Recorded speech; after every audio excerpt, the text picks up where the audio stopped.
Marketing Monday this week, just how loud and noisy social media can be, especially whenever, one scroll past and you can get sucked into reels or something else now. Having them on your email list really provides you a unique place to a little bit more quiet, intimate space to build that know, like, and trust that we know you need these days to kind of stand out and create long-term clients.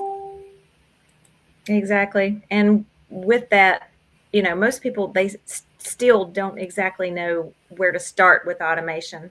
And I always suggest just start really simply. You can always add to. And with automation, all we're meaning is like the email that goes back to them that says, number one, here's your thing. And you want to build into that a little bit about you, why you're delivering, and what the next step is. We talk about that all the time, a call to action, a CTA, the next step in your journey. All right. So this is very calculated on your part. You're attracting them from somewhere, you're offering them something of value. They've given their email address. You are sending whatever it is, and then you're starting the nurture process. You're starting to tell them what you do. Ask them. You can open it up for a conversation. A lot of times people don't realize that it is an automation. They could think that you're just sitting there in a one-off email that says, and by the way, let me know, what your biggest struggle is with whatever, or what you're looking to do. Exactly. And then putting a question like that in your autoresponder email is really great because it helps increase open rates for people who maybe haven't opened your email yet, because it's showing interaction. It's kind of the same. It's similar. Let's say similar, not kind of the same, with the algorithm. So if you can get responses and get more people to open your emails, then it lands in more inboxes, which is important. And I'm watching it. We've already got a lot of people saying hello. Sorry. Come on, Julie. I was trying to get back to the comments. So I've got the comments. Yeah. So, wow, that just totally threw me off. But the goal is to get people to interact with your email. So you always want to put like a respond to me. And most people won't really hit reply, but the ones that do really will help you get more opens in the future. Julie, do you know how Kajabi compares to ConvertKit? Because I'm a little curious myself, because I feel like Kajabi I'm not sure what it would be missing that ConvertKit has. Right. ConvertKit is more of just the email portion of it. It does automations. The difference in Kajabi is it is a true all-in-one. You can list your products. You can have a membership area. You can, it does all of your purchases, the e-commerce part, whereas ConvertKit does not. ConvertKit is an awesome email marketing platform. So where that comes into play is if you have Shopify, or if you have WordPress, or if you have a Wix or a Squarespace, then you add on ConvertKit to that. So to my knowledge, unless they've just added, all of the things, and I doubt that very seriously. But it is a great platform. I've used it for a couple of clients. Awesome. And Tracy, she says she wants to use Kajabi, but she's got to stick with Constant Contact because Kajabi is missing a big aspect of what they provide. I'm curious, Tracy, what is it? What is it that Constant Contact does that Kajabi doesn't? Not that, I mean, yeah, we have Kajabi and we do have an affiliate link for it, and we know it's not perfect, but I would be surprised because I felt like Constant Contact was a much more limited software than Kajabi is. Yep, we have it. A client that I work with uses, two of them actually use Constant Contact. I like it. It's pretty pricey though for what it is. Mm-hmm. They all have gotten a little bit more pricey. Just as a disclaimer for that, they're all, that's a big market. There's a lot of players in that. You would think that would hold the price down, but I think they're all inching upwards just because of the value they're giving. So I can't wait to see what it is. A lot of times you're just not aware of how to implement what you're trying to do. And another all-in-one is Kartra. We were on Kartra for a long time, and there were a lot of things that I really loved about Kartra, and email marketing was one of them. And no, I'm not. She had a major love-hate relationship with Kartra. Yeah, I loved a lot about Kartra, but bringing products to life and the steps to that, wow. Yeah. All right. So you have your opt-in, you got them on your autoresponder, and you sent some value out. And then the key is to stay in contact with them.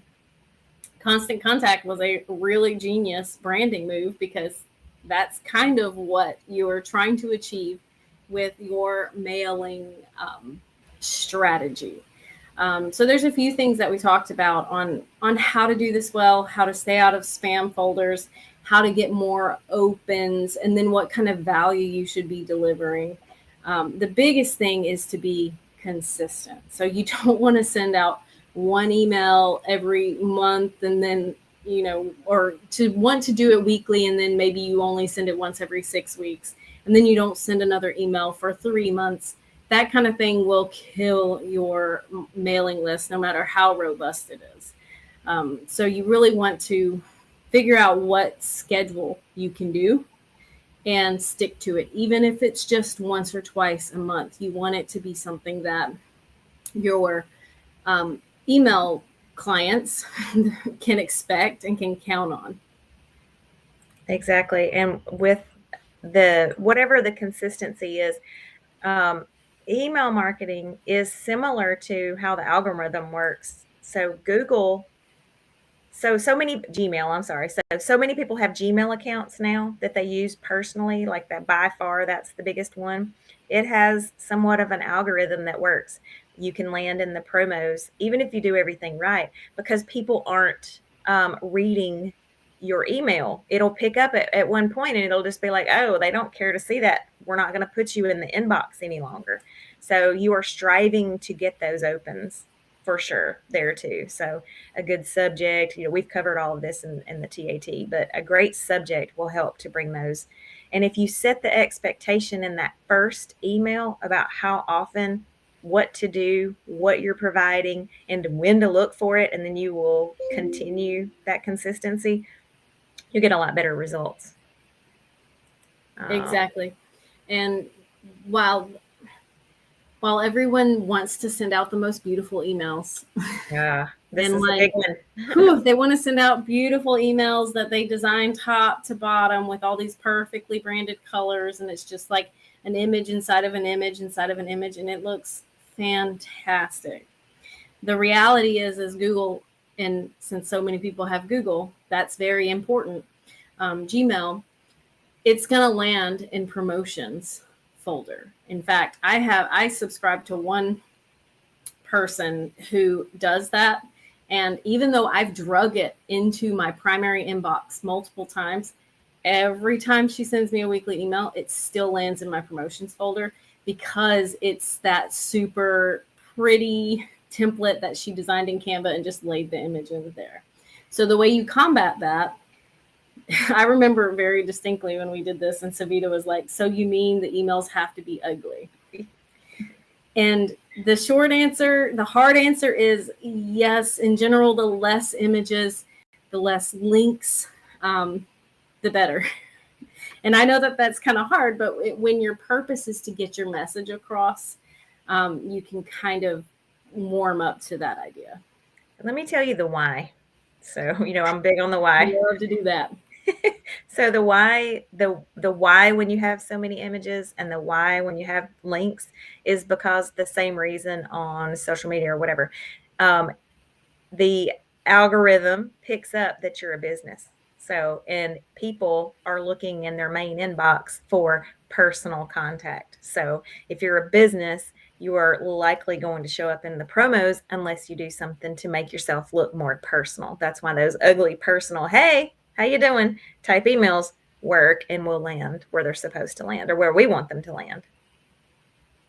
Exactly. And Lisa, you said my email's positivelywoowoo@gmail.com, so this wouldn't be good.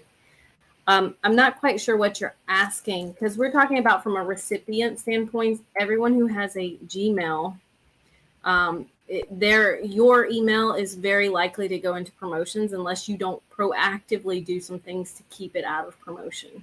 She's meaning as a sender. So if she's a sender and she wants to send from, even if she has MailChimp and she's sending from that Gmail, is I'm sure what she's asking about. That is fine. I would urge you, if you have a website, to get a domain-based email, because number one, it helps when people see it somewhere. It helps them with knowing, oh, she has a website. Let me go see it. So, and it just looks more professional. So you can get that through wherever you registered your domain through. Typically you can get it, like if it's GoDaddy, you can get it through there, or sometimes you can get it through wherever your website is hosted. So, but that's a business expense that I would justify for sure. Yeah, and it's like $5 a month, I think, to get Lisa at positivelywoowoo@gmail.com, or .com, not at Gmail. They're not super expensive. I know I was surprised whenever I found out how affordable they can be. Tracy, we'll come back and we'll talk about Kajabi and everything it can do, because yeah, I mean, Kajabi definitely has landing pages and all that kind of thing. Full website, full all of the above. I need to go back and look. If you've got a website on Constant Contact, I need to go check that out. So yeah, didn't we look at hers last week and she freaked out, and that's where we talked about how I cried too when I built my first website. For sure. And then Julie brought me into her warm embrace, and now I get to do it all the time. That's right. And I don't cry most days.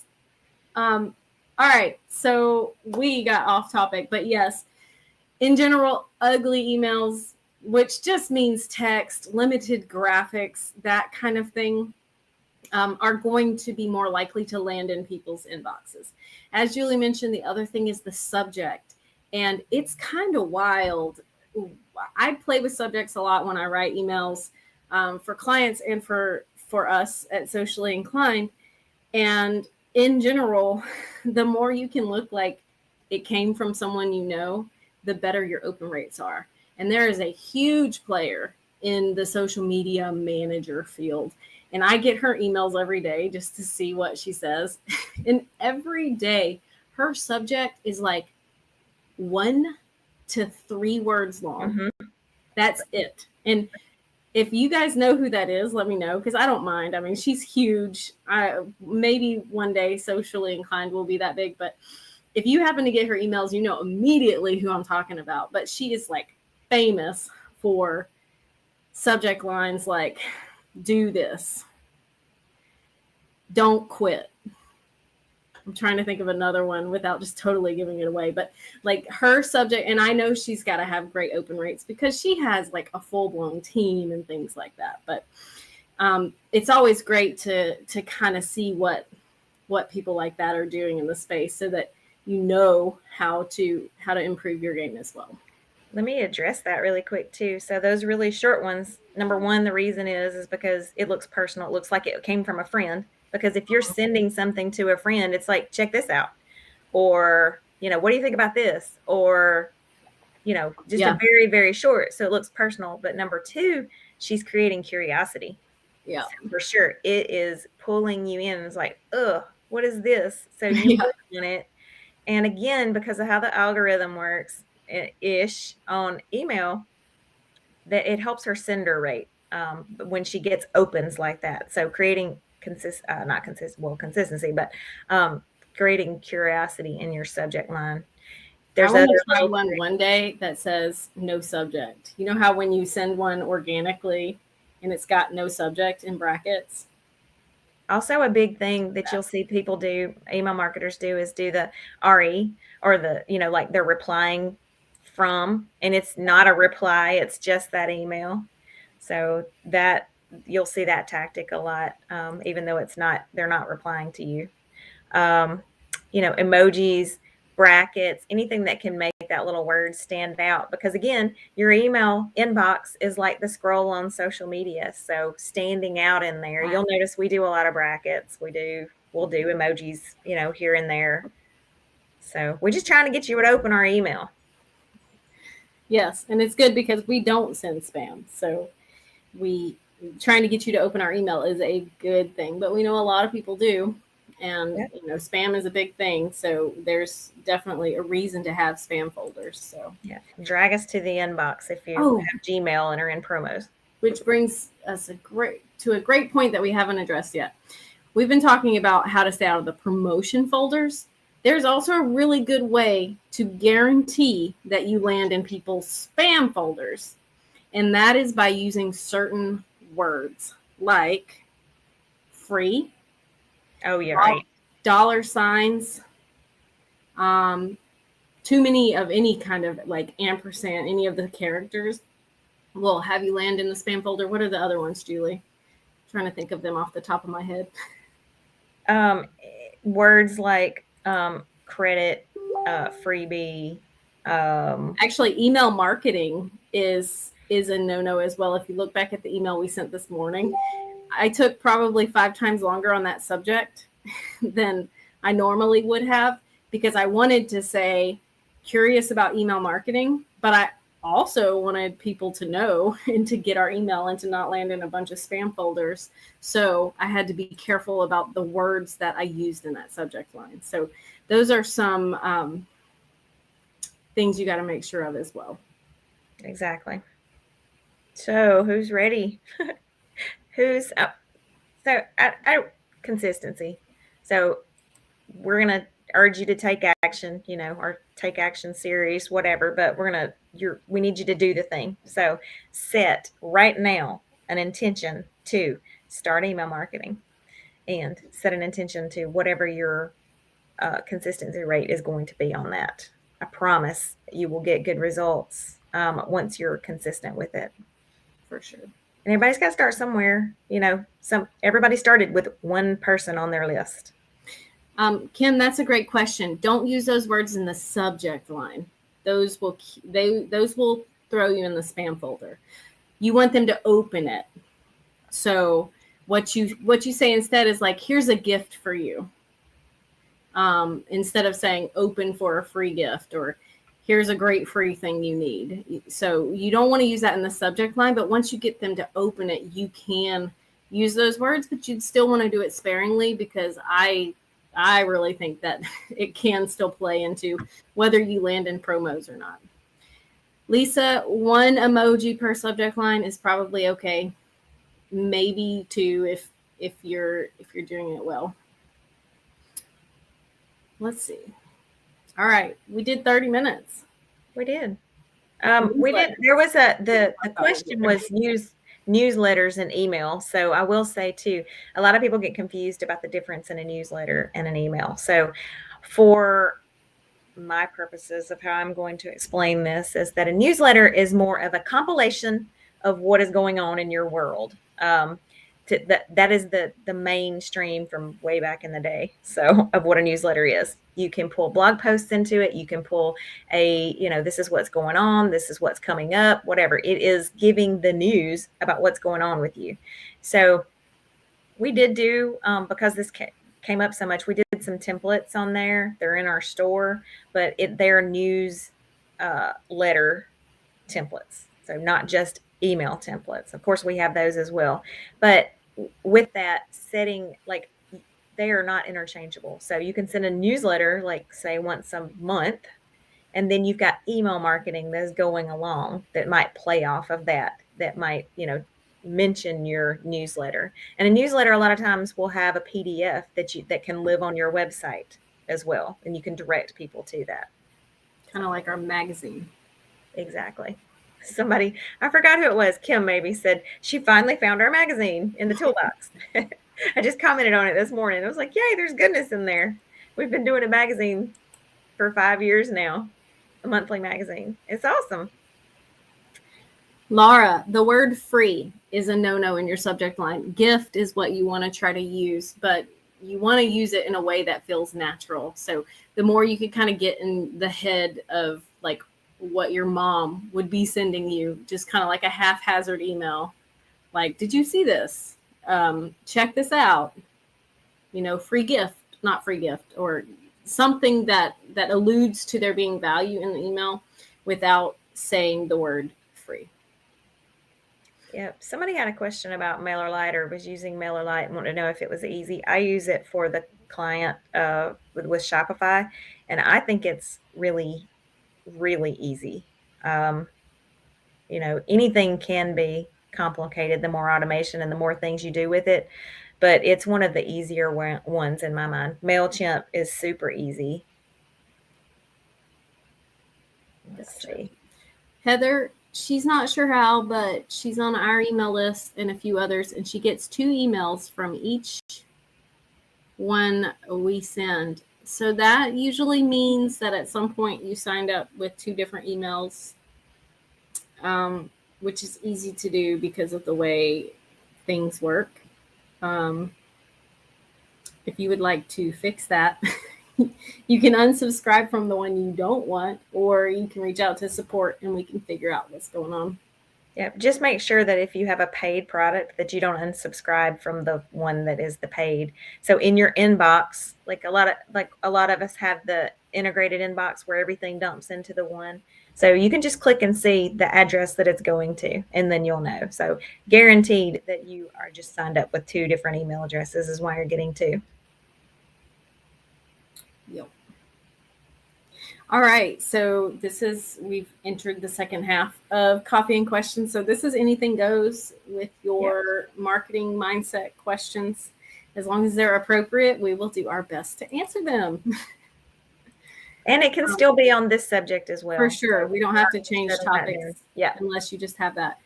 While you guys are coming up with those questions, Tracy was asking about Kajabi before. Yeah, Kajabi is very much an all-in-one. They have landing pages, they have a shop, it hosts as a website.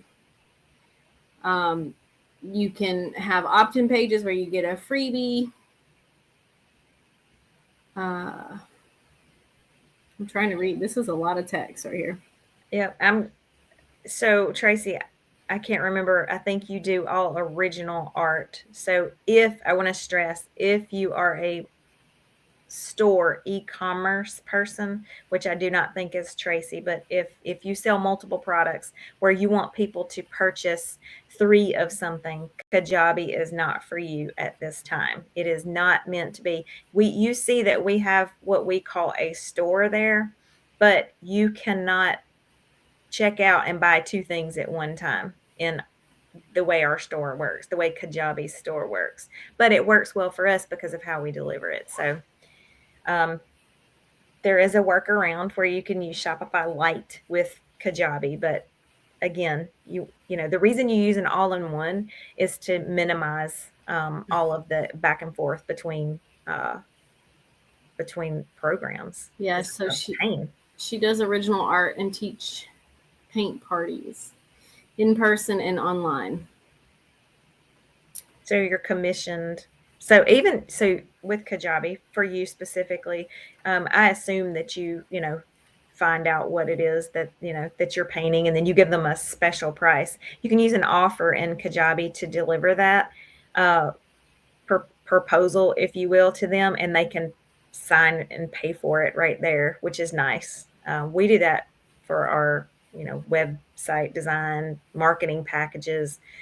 We'll do just a custom one. We'll clone one and do it, and it saves time. That was harder in Kartra. So I loved Kartra, but that part was harder. Yep. All right. Deanne wants to know, Deanne, if we answer that now, we can't make next week's Coffee and Questions about that topic. Yes, we can, because there's a lot to this answer. What are the strategies you're using to drive traffic to grow your Facebook group? Whoa. That's a big one.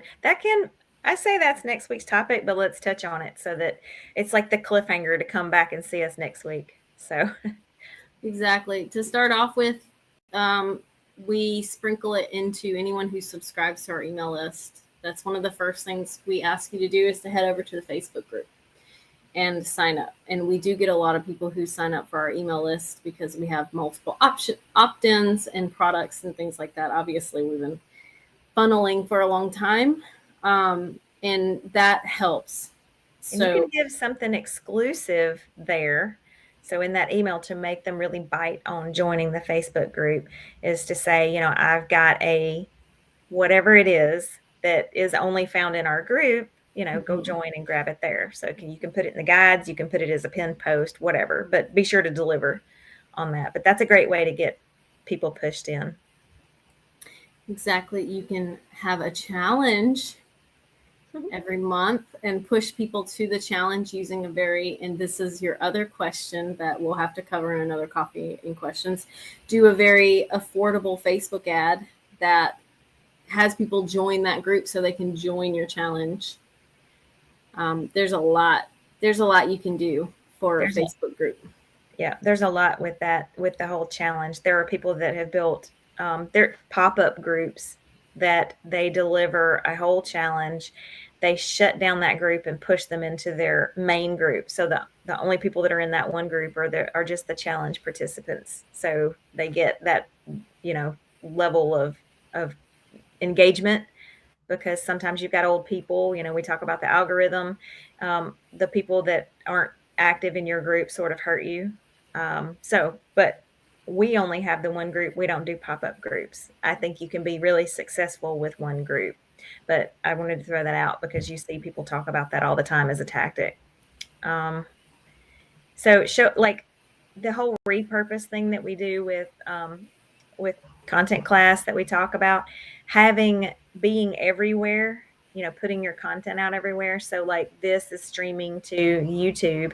So the call to action in the live on YouTube could be to join your group. So the more places you have, if you have a blog, make sure you have a call to action to join the group, what they get out of it. It can be in the PS in your email. If you don't get them the first time, to keep trying, keep pushing them into the group. Exactly.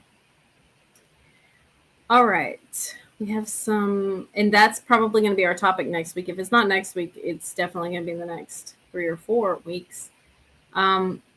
With a new product launch, should I have the product in my retail locations before the launch or offer to my social media followers first?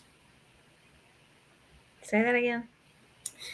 With a new product launch, should I have the product in my retail locations before the launch or offer it to my social media followers first? That's a great question. I don't know what you sell, Heather. Sorry. Yeah. And are you brick and mortar or are you just e-commerce? There's pros to both. I'm not going to say that I'm pro either one, because if you offer it in your retail and you can get some feedback on it, some testimonials on it, you can use that on social. You can create, like with a limited release, you can create that I've got to have it by only releasing to your top, whatever, 10 or how many ever people. That would help to get that social proof on that product, which would help in the launch. It would also create that desire of, once it is launched, that they know about it already. So it would help to know really what you sell. Yeah, for sure. So next question is Savita. Newsletter versus blog. Any suggestion for an idiot-proof platform to start a blog, plug-and-play type format? So go ahead. I was going to say, for blogging, whatever your website is on, 99% of them have a blogging platform. So use it, because you don't want to try to be pushing people back and forth. So if you have a website and then you've got a blog somewhere else, then you have to put the little icon and it shoots them away from your website. This is bad. So try to do it inside your website. I can't remember what you have, but I'm pretty sure you have blogging in it. And then what was the newsletter part of that? She's just saying newsletter versus blog. I don't think. Oh, yeah. I mean, two different things. So the newsletter can include the blogs, like the snippet of the blog. So a newsletter would be, hey, what's up? This is what's going on in my world. This is what's coming up. By the way, you might like to read, the the blogs from this past month, here they are, and it'll have, picture, the title, about a sentence. That's typically what a newsletter is. It's all the things that are encompassing your business at the time. And again, it's centered around what's in it for them, not you, necessarily from a selling place or whatever, but it's what they would be interested in, positioned towards them. Exactly. Great explanation. Okay, so Laura, I've never emailed my MLM customer list. I would like to start. Do I need permission to add them to my autoresponder, or just go ahead and start emailing them? So when I was in that structure, they had an option it was either like, no, I don't want to be contacted, or yes, I can be contacted. So if at some point they have said, yes, I can be contacted, and that email is shared with you, then it's probably okay to add them to your autoresponder. But it's always safe to maybe send an email first, like put them in as a list and then send them an initial list that has them opt in for your long-term list, would be what I would do if I was starting over, knowing what I know now. Now, Julie may have a different perspective, and we're going to hear it now. We are. So a lot of times people collect these email addresses from live shows, friends of friends, whatever. This is bad. You do not have a permit. You have to have explicit permission from them to market to them. So however you've collected them to begin with, sometimes you might have explicit permission, but the way I would tackle this is exactly what Jessica said, is to go ahead and load them. The bad thing is that you have to agree and say to wherever you're loading them that you have permission to. But that first email, if like, you could make it as easy as having an automation link in it. It's going to sound scary, but basically it says, if you'd like to see more or be added to my list, click here. When they do that, that's like it's a saying, yes, market to me, and it makes it okay at that point. You can one-off send them emails to an opt-in page again and try to start collecting them that way. So I'm assuming they're people that might have bought from you in the past. So, but if someone really pressed you, that would not be legal. Because they need to check the box somewhere to say, yes, I agree that I'm being marketed to. So set up a quick opt-in, push them to that. You're not going to get them all, and it's okay. Just keep trying. Exactly. You can still email them. Sorry, go ahead. I was going to say, you can still email them one off to try to get them. You can email them or DM them and say, hey, I've got a coupon for you. If you want to get on my email list, here it is. Awesome. Okay, so we have a ton of chat going on here. So Tracy, Reels, she's getting huge like and follows from doing a daily reel with no ads. That's amazing. Facebook's paying her to do the reels. Julie and I were just talking about that because Facebook will not stop bothering us about joining their "we'll pay you to do reels" program. So I guess we'll just have to carve out time for that. I like reels. I enjoy them when I have time to do them. The problem comes in whenever you don't have time to do them, but you feel like you have to. Yep, Deanne, still resisting reels. Heather is a crafter, artist, and maker. So your question was, should they be in your retail store before you promote them? I think you could take custom orders too, and I think you could offer your social media followers an inside. Yeah, a pre-release. This is what's coming. Be the first to know. Make it seem exclusive for them if you do for the social first. People love to see that behind the scenes type thing. So, and feel special. Wow, Tracy, it's costing her nothing to do these reels. She's just repurposing stuff she's already done. Can tell you've been around for a while at Socially Inclined, taking out little snippets from her lives and making her live into a speeded up time lapse or doing a behind the scene. Wow, that's awesome. That's great to hear, and that's inspiring. It is. Savita has no website, is what she said. with the little, Girl, you got to have a website come on now. You've got to, or at least a landing page and a blog. yes. So there are so many inexpensive ways to do this, but you've been around long enough, and for everyone else that hasn't, that your website is the hub of all places. If you are on YouTube, if you are on Facebook, if you send emails, a lot of times you need to, that's the central place that you own. So you don't own Facebook, you don't own YouTube. So if they go down, you still have to have a place. You are going to have a place. You've got this boot camp coming up, unless you do it in a Facebook group. Let me back up, because you might be doing that. But you still need a website, and there are super inexpensive ways to do that.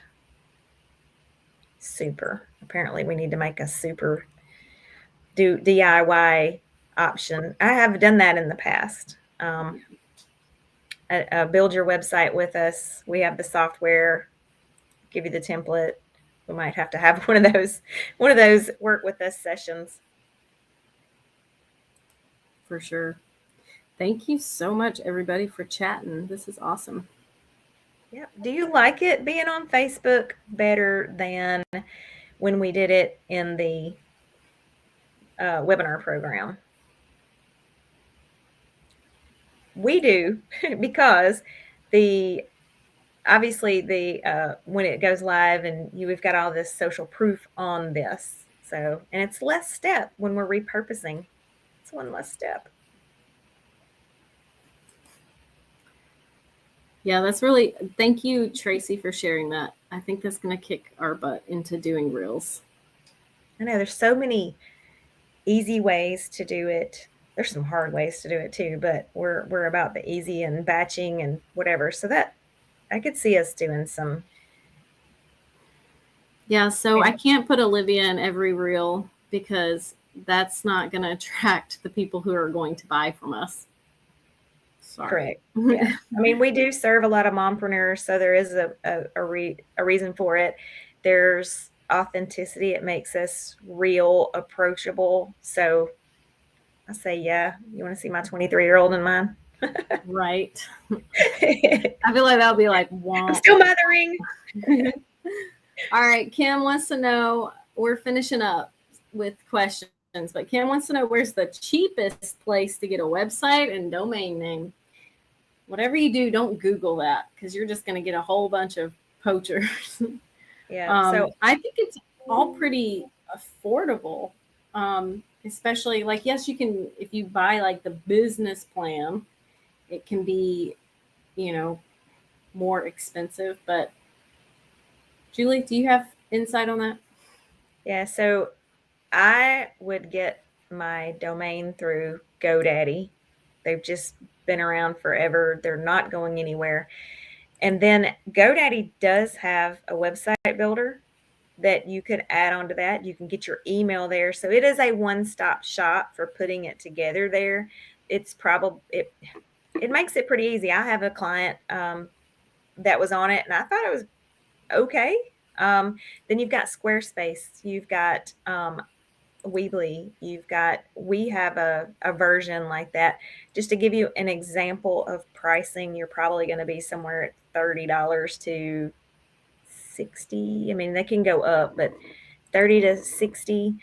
If you're e-commerce, Shopify's lowest price point is $29 a month, and it does have a blog. So if you have products and a blog, that checks that box. So in researching, we need to have a blog post on that, our opinion of the whatever. But whatever is out there, we can match with a, load your template and a DIY option, because we have our own software like them. We just don't advertise that very much. Gotcha. Does GoDaddy have e-commerce? That's a question Kim's just asking. They do. They do. If you're e-commerce, go with Shopify. Wait, who is this? Is this Kim?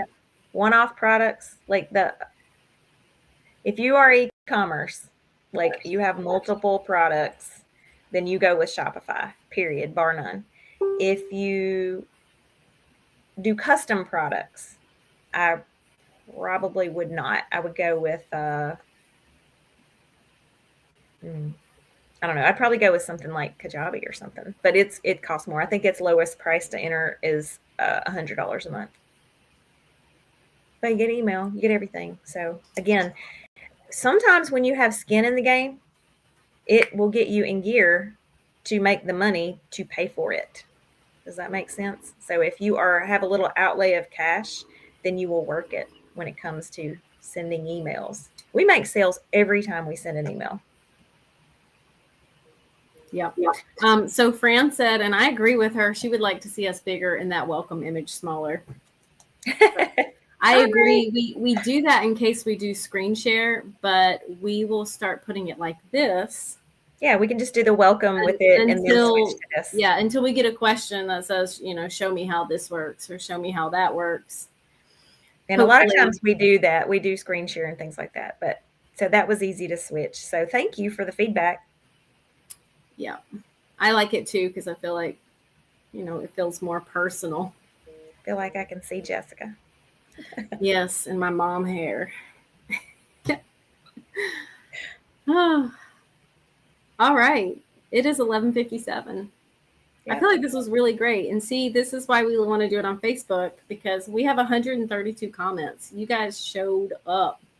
Yep. Love it. Chatted. Yep. I think. And the replay, when we do it like this, people can see the comments as they're watching the replay. So they know the order of what was happening. So I love this. I love that Jessica twisted my arm to want to do it. So, all right. So next week, so come to the group, give us some ideas. We need to put a post up there, really, that we collect those on. Yeah. You've already said that once, maybe twice. That might be the third time. So yep. I'm writing it down. Anybody picking up what I'm putting down there? So we do want to hear. All right. And we'll be live Monday for Marketing Monday. Yeah, if you missed it. Monday's all about what to post on social media. So that's not necessarily, you can come ask questions, but a lot of it is going to be centered around engagement, what to post, when to post, how to post, etc. So, because we feel like that is something every business owner can use and use to be heard, can use to hear over and over and over. So, exactly. We get asked the same questions over and over and over. So there is a disconnect with people needing to know. For sure. All right. Well, again, thank you everybody who showed up live. Thank you for watching the replay. If you watched it all the way to this point, you are a superhero. And we will see everybody next week. Have a wonderful weekend. Come get social with us in our group. All right. Hit follow or subscribe if you're on YouTube, and stay connected. Exactly. Y'all have a great weekend. We're so awkward. Socially inclined is so awkward. We could be socially awkward inclined. Yeah. That's us. Bye, guys.